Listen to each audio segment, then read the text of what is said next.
The Claiming of Grimmauld Place by bixgirl1. Chapter 6. All the Perfect Culminations, Part 2. Harry? Ginny sighed and gently removed the half-filled tumbler of bourbon from his hand with a grimace. You fucked up. That's no reason to punish yourself. You hate bourbon. I'm out of whiskey, Harry said, glaring at her balefully from his prone position on the couch. I wanted a drink. No, she corrected. You wanted to feel sorry for yourself. She took a tiny sip, then set the glass aside. You haven't even had any, have you? Of course not. I hate bourbon. Ginny bubbled a small, sympathetic laugh, then nudged his shoulder. Glancing at her, he scooted down farther on the sofa and heaved himself into a sitting-up position. He patted her lap lazily. Harry quirked a tired grin at her and laid back down, the back of his head resting at the tops of her shorts-covered thighs. Ginny extended her thumbs and forefingers over his forehead, massaging low circles on the inner edges of his temples. Is it your turn, then? He asked with a quiet sigh. Ron and Hermione just left. I wasn't aware I was in need of watching. You're never aware that you're in need of watching. That feels good. Harry mumbled as her fingernails scratched at his skin. Don't get used to it, she warned when he groaned. Well, no, he said, snorting. You'd kill anyone who expected you to rub their head. Not Luna, Ginny said. Luna's probably always surprised and delighted when you decide to do it, even if you'd done it every night for a week. True. Ginny grinned at him fondly. She tipped her head back, watching herself as she traced his scar, a long lock of flaming hair falling over her cheek. She glanced at him through it after a few moments. Do you ever think about why we didn't work out? Because we both prefer people of our own gender? He asked. Ginny swatted him on the shoulder. If we hadn't, she amended. Then, with a wicked little grin. And you know perfectly well that I like both. You prefer women. I prefer Luna, Ginny said, stressing it pointedly. She wrinkled her nose. And Pansy, possibly. She's too wily to pin down. You guys are so weird, Harry mumbled, running a hand over his face. Don't call something weird just because you don't understand it, she said with another smart little whack to his shoulder. You hate it when people do that to you. I meant Pansy, in general, Harry said, huffing a laugh. Yeah, well, I could say the same of the Draco thing. Ginny sniffed and scraped her small, slender fingers through his hair. Anyhow, do you? Think about why we didn't work out. Yes.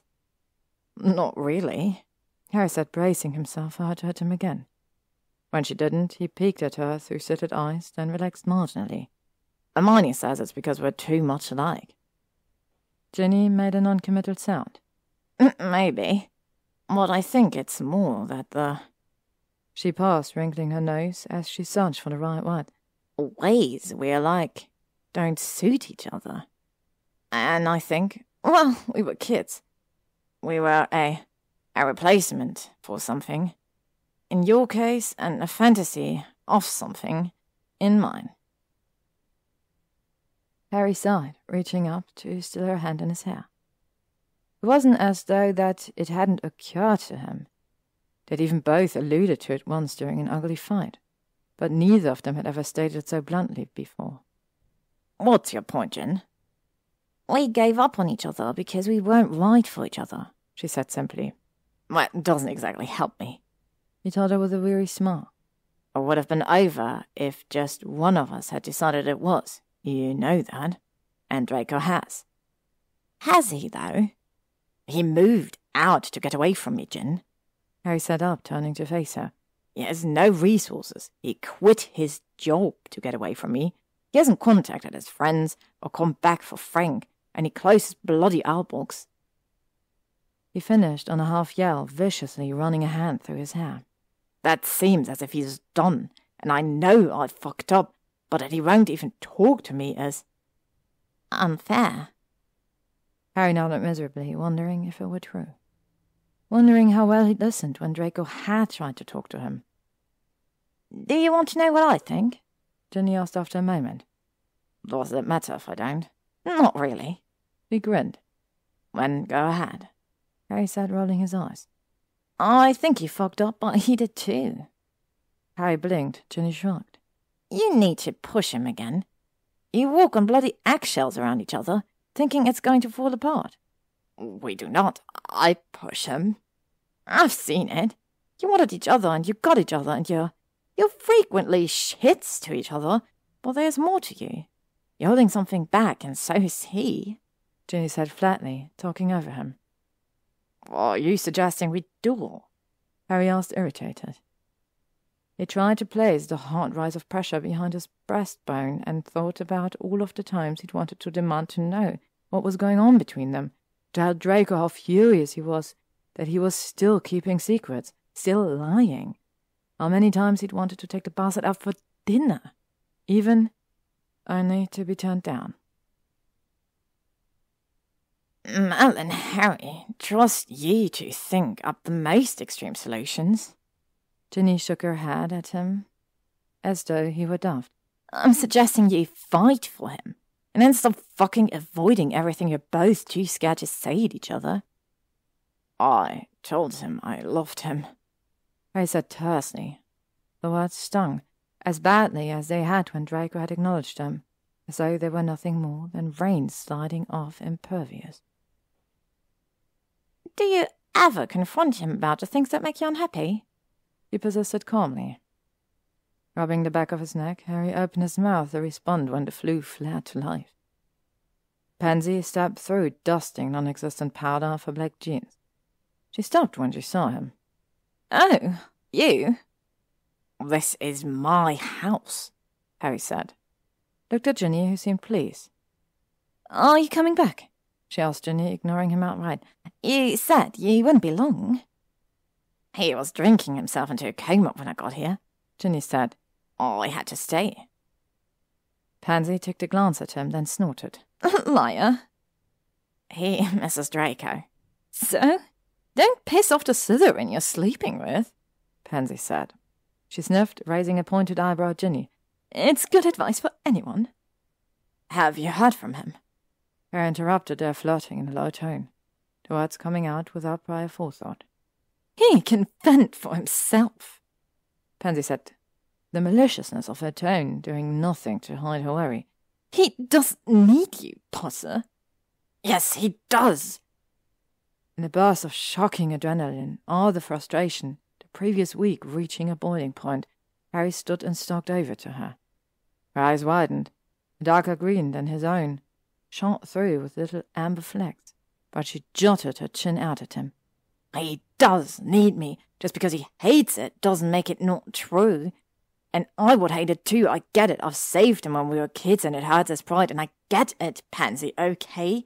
I overstepped by trying to do it again. But I can help him, and so why the fuck shouldn't I if I love him? He helps me. Why can't I do whatever I can to get him to stay? Pansy stared at him, her face gone starkly white against the glossy raven hair brushing her cheeks. Her mouth worked silently, lips trembling. With a start, Harry remembered that there was a time, only a few months ago, when she genuinely thought he had it in him to kill her. Remembered there was a time when he'd thought it funny. Harry spun away from her and stalked over to the doors that led out to the garden. I'm sorry, he said curtly, looking out at Paul, who had fallen asleep under a blooming fluttery bush. He heard Pansy's and Ginny's voices murmur something, and then the whoosh of the flue, and after another moment Pansy spoke. I thought you pitied him, like me. I thought that's why he left. It seems like it's the only reason he would. Harry turned, heart thudding heavily. The only time I've ever pitied Draco was during the battle, and just before. What is there about him to pity now? And he snorted. I've never pitied you. Pansy blinked. Not even when everyone was so mad at me for saying that stupid thing about... Barking an incredulous laugh, Harry shook his head. No, he said sardonically. You had that coming. They were really rude. "You tried to hand me over to Voldemort," Harry said. "Yes, to save everyone," Pansy snapped back self-righteously. Harry laughed again, and her cheeks coloured slightly. "Which was naive of me, I admit. But I still could have shown some gratitude." "You're a piece of work," Harry said, trying to decide if that was something he should admire. From her tiny, pleased shrug, she seemed to decide to take it as a compliment anyway. "I'm worried about him. He really hasn't contacted you." "We know how to close ranks," she said, crossing her arms over her chest. "We've had to get particularly good at it in recent years, as you can probably imagine. But no, and I'm worried too, Potter. She scowled. "I've loved him a lot longer than you have." "Would Gregor Blaze know?" "Not if I didn't." "And you tell me the truth." Pansy paused for so long.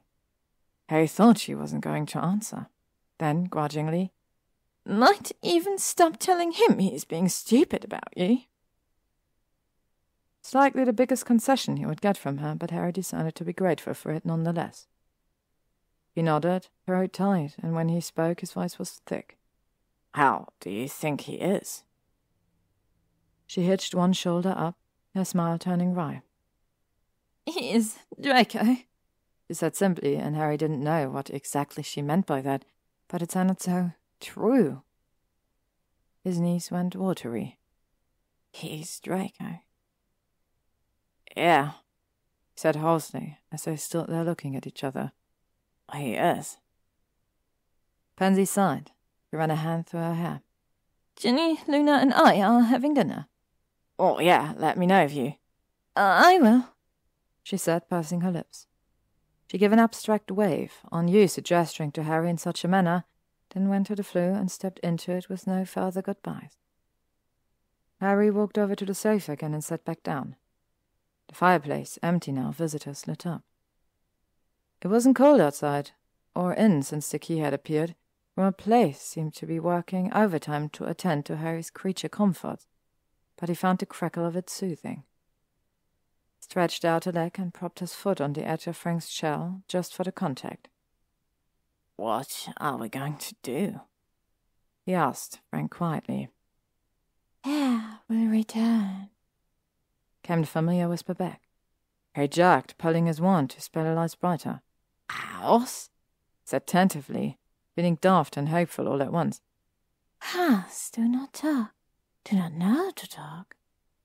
House belongs to other. Do sometimes take ownership of or love them, but do not have thoughts that make them free to belong to self. You see when you age."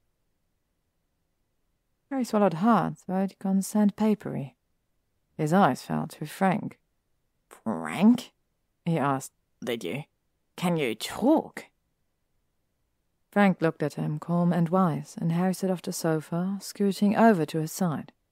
He touched Frank's forehead, rough like calloused leather under his fingers. Frank closed his eyes, and Harry took a deep breath. "Talks to human. Human does not listen even when human hears." Frank said, the sound slipping sweet into Harry's ear, like some long-forgotten music. "I've been accused of that," Harry said with another sigh. "Wait, then." Harry closed his eyes, embarrassment swamping him. "All those times that was you, not the house." "House do not talk," Frank said again. Harry nodded blankly, stroking the wrinkled skin on the back of Frank's neck. "So, am I speaking Parseltongue?" "What is?" Frank blinked serenely up at him, extending his head a little to allow for more of Harry's scratching. "Flowers?" A snake language? Reptile language?" Harry guessed. He pointed his wand to the mantel. "Accio, Frank's flowers." The small silver pot containing Frank's flowers flew into his palm. He opened it and fed blossoms to Frank, who chewed thoughtfully. "Human speaks human language," Frank said after a moment. "Human is very magical to understand tortoise language." "No, it's just—" Harry hesitated, not sure how to explain. He settled on, I used to be able to speak it. I didn't realize I could still communicate at all. How can you understand me? Tortoise has magic as well, Frank said simply. Tortoise understands many things too foreign for humans. Harry closed his eyes again, smiling wryly. Of course you have magic. He fed Frank another flower. Do you talk to Paul? Gnome is nuisance creature, but with good heart. Does not understand Tortoise, but home will bring together. Tortoise is glad for home. Home was small before, Frank said with a dignified sort of distaste. Female you does not feed blossoms. Tortoise does not like to hide. Female me? Oh, yeah, no, Pansy isn't a female me. Twisting, Harry shook his head slowly. And that's not. Draco's going to take her to a new home, I think. Find you a good new place. Air is stubborn, Frank said. Air does not leave. He's been gone for days. Harry said, the ache he'd been trying to ignore twisting fresh behind his breastbone. Human is Air's mate. Air needs him and no other. Air will return. Did he tell you that? Harry asked. He wondered how to best explain relationship dynamics to a tortoise. He ran away. He follows and yearns for life more than lived. Frank said, voice grave. Air does not need to tell. Air returns to mate's side. It is the way of such things. Harry sat back on his heels, both working convulsively. Took off his glasses and pressed his fingertips to his eyes as the room shuddered around him to commiserate with the force of his longing. Thank you, he said. Yes. Frank turned his attention to the blossoms for a minute. Do you know when? Do you know where? Frank blinked up at him languidly. Tortoise does not know to answer unasked questions. Snorting, Harry scratched the underside of Frank's chin. Why haven't you spoken like this to me before? Human did not listen, Frank said again. It is a thing humans do. Hands are good. You like that? Harry asked, deepening the scratch. Frank's jaw worked slowly as he chewed another flower, tilting his head to the side. It is good. Oh, I just wish I could know he was safe, Harry murmured. Human knows. Jewel says, Frank said, the cadence of his words getting slower. Without Jewel, human would know. Hearts are such. Human and air are mates.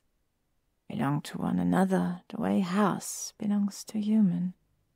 The way tortoise belongs to air. Love that is given freely is its own bond. Bond? Harry whispered, looking down at him. Frank blinked once more, then shut his eyes, his shell lifting and settling subtly as he breathed in his sleep. Harry levered himself up after a moment. He looked around at the house he'd inherited, the place he'd once hated, that Draco managed to turn into his home. He thought about the lessons of respect and authority. Thought about the loneliness that had pressed upon him in the darkest of nights when he had no one but Paul for company after Ginny had gone. It was dark then, and dour, but now it was warm and filled with beautiful things that he and Draco had chosen together. Now, Grimmauld Place loved him, and he loved it back. It's because of Draco, isn't it? He said out loud. That I was able to appreciate you at all.